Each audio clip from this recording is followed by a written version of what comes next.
రథసప్తమి మాఘశుద్ధ సప్తమి పర్వదినాన్ని పురస్కరించుకొని ఆదివారం ఆలయ ప్రాంగణంలోని అక్కమహాదేవి అలంకార మండపంలో సూర్యారాధన జరిపించారు. ఈ కార్యక్రమానికి ముందుగా దేశం శాంతి సౌభాగ్యాలతో విలసిల్లాలని, ప్రకృతి వైపరీత్యాలు సంభవించకుండా సకాలంలో తగినంత వర్షాలు కురిసి దేశం పాడి పంటలతో తులతూగాలని, జనులందరికీ ఆయురారోగ్యాలు కలిగి వారికి అకాల మరణాలు జరగకుండా ఉండాలని, దేశంలో అగ్ని ప్రమాదాలు, వాహన ప్రమాదాలు మొదలైనవి జరగకుండా ఉండాలని, అన్ని సామాజిక వర్గాల ప్రజలు సుఖశాంతులతో ఉండాలంటూ ఆలయ అర్చకులు, వేద పండితులు లోక కళ్యాణ సంకల్పాన్ని చెప్పడం జరిగింది. కలశ స్థాపన చేసి కార్యక్రమం నిర్విఘ్నంగా జరగాలని మహాగణపతి పూజ వైదికాచార్యులు ఆయా బీజా మంత్రాలతోనూ ప్రత్యేక ముద్రలతోనూ సూర్య నమస్కారాలు చేశారు. ఈ కార్యక్రమంలో భాగంగానే సూర్యయంత్ర పూజ, వేద పారాయణులు, అరుణ పారాయణ జరిపింపబడ్డాయి. అనంతరం సూర్య భగవానుడికి ఉత్తర పూజనం, నివేదన, మంత్రపుష్పం జరిపించబడ్డాయి. కాగా మన పురాణాలలో ఈ సూర్యారాధన ఎంతో విశేషంగా చెప్పబడింది. సూర్యారాధన వల్ల అనారోగ్యం తొలగి ఆరోగ్యం చేకూరుతుందని పురాణాలు చెబుతున్నాయి.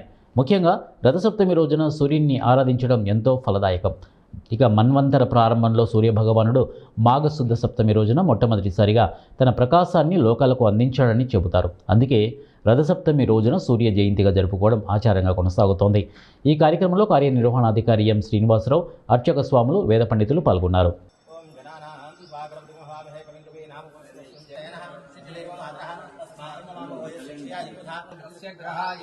अक्षतां समर्पये अक्षतैः पुष्पैः पूजयामि। ओम सुमुखाय नमः, ओम एकदन्ताय नमः, ओम कपिलाय नमः, ओम गजकर्णकाय नमः।